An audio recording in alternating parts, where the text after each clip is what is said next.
अस्सलाम वालेकुम नाज़रीन, मैं हूं बिलाल रज़ा। आप देख रहे हैं न्यूज़ अलर्ट। इस वक्त हम दारुल उलूम में मौजूद हैं और इनसे जानते हैं कि आपके पास जो तशद्दुद की हुई लड़कियां आती हैं उनके साथ आप किस तरह का ऑपरेट करते हैं। अस्सलाम वालेकुम। जी, वालेकुम अस्सलाम। सबसे पहले मैं अपना थोड़ा ब्रीफ़ इंट्रोडक्शन करवा दूँ। My name is Tayyaba Nasir और I am in charge Darul Uloom Jhelum.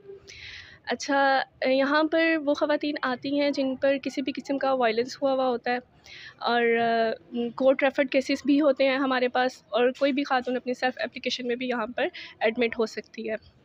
हम यहाँ पर जो फैसिलिटीज़ देते हैं उनमें उनके shelter, security, diet, medical aid, legal services से लेकर साइकोलॉजिकल सर्विसेज तक उनको दिए जाती हैं। उन पर उनके प्रॉब्लम का इशू की नोयत देखते हुए हम उनकी फैमिली से भी कांटेक्ट करते हैं, ताकि हमारी फ़र्स्ट प्रायोरिटी होती है कि उनकी रिकन्सिलेशन हो जाए जहाँ पर इशू है।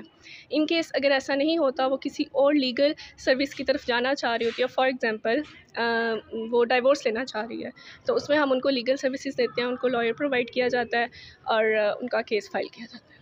ख़वातीन पर किस तरह का तशद्दुद किया होता है जब वो आपके पास आती हैं? उनके मसाइल कौन से होते हैं, वो आपको कुछ शेयर करती होंगी?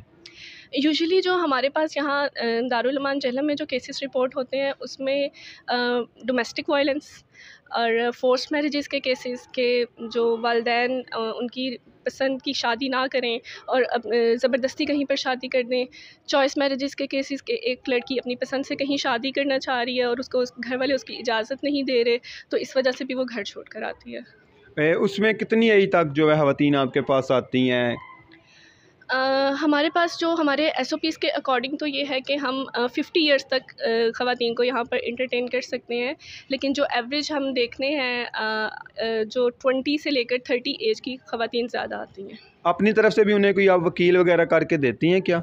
जी बिल्कुल, इसमें ऐसा है कि हमारा एक लॉयर्स का पैनल है जो यहाँ डिस्ट्रिक्ट बोर्ड से नॉमिनेट होता है और फिर हमारे डिपार्टमेंट की तरफ से नोटिफाई होता है।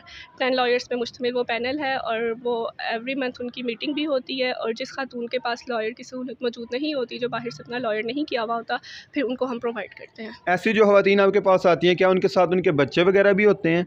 जी बिल्कुल, बहुत सारी ख़वातीन ऐसे आती हैं कि जब वो घर छोड़ रही होती हैं कि एक हस्बैंड ने एक वाइफ़ पे कोई भी वायलेंस किया है, जब वो घर छोड़ रही होती है अपने बच्चों को ले आती हैं। मोस्ट ऑफ़ द टाइम ऐसे भी होता है कि जिस खातून को घर से निकाल दिया जाता है और बच्चे छीन लिए जाते हैं, फिर उस सूरत में हम उनका चाइल्ड कस्टडी का भी केस करवाते हैं। नहीं, साथ लेके आती हैं जी, बच्चे? जी बिल्कुल लेकर आती हैं साथ। कितनी एज तक वो बच्चे साथ लेके आ सकती हैं? बच्चियों की तो इसमें कोई एज नहीं है लिमिट, लेकिन बच्चों की जो मेल चाइल्ड है उसमें हम 10 इयर्स तक एडमिट कर सकते हैं, उसके बाद के बच्चों को नहीं हम एडमिट। जितना टाइम केस चलता है, क्या उन्हें स्कूल की सहूलत भी वहाँ पे दी जाती है? अच्छा, ऐसे कि उनकी सिक्योरिटी के पेश नज़र ऐसा इन्वायरमेंट तो नहीं है कि हम उन्हें बाहर भेज सकें, लेकिन जितना हम एक विद इन बाउंड्रीज़ उसी प्रेमिसेस में जो सर्विसेज दे सकते हैं, उनमें रिलीजियस टीचर हैं हमारे पास जिनमें उनकी रिलीजियस एजुकेशन दी जाती है और नॉन फॉर्मल एजुकेशन दी जाती है, क्योंकि वो स्कूल तो जा नहीं सकते, एग्ज़ाम्स नहीं दे सकते, नेक्स्ट क्लास में प्रमोट नहीं हो सकते, तो लेकिन जितना टाइम वो वहाँ पर मौजूद हैं उसको प्रोडक्टिवली वो किस तरह से यूज़ कर सकते हैं,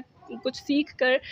मैं आपसे यहाँ पे ये शेयर करना चाहूँगी, हमारे पास जो मोस्टली ख़वातीन आती हैं वो ज़्यादातर इलिटरेट होती हैं, और मुझे ये बताते हुए खुशी होगी जब वो यहाँ से रिलीज़ होकर जाती हैं तो वो कुछ ना कुछ पढ़ना लिखना ज़रूर सीख लेती हैं।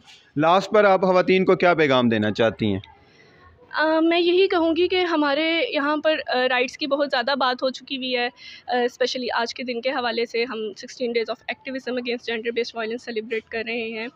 तो उसमें थोड़ा-सा बैलेंस करना, अगर हम ये सीख लें between our rights and duties, हमारी जो ड्यूटीज़ और ऑब्लिगेशंस क्या हैं, वहाँ पर अगर आपको ये लग रहा है कि आपने अपना 100% दिया है, लेकिन आपको वैसा रिज़ल्ट नहीं मिल रहा, आपके पार्टनर की तरफ से या आपके घर वालों की तरफ से वैसा रिस्पॉन्स नहीं मिल रहा जिसकी आप हकदार हैं, तो डेफ़िनेटली इट्स टाइम टू से नो। आपको वहाँ से एस्केप करना है, अपने लिए आवाज़ उठानी है, अपने राइट्स को पहचानना है।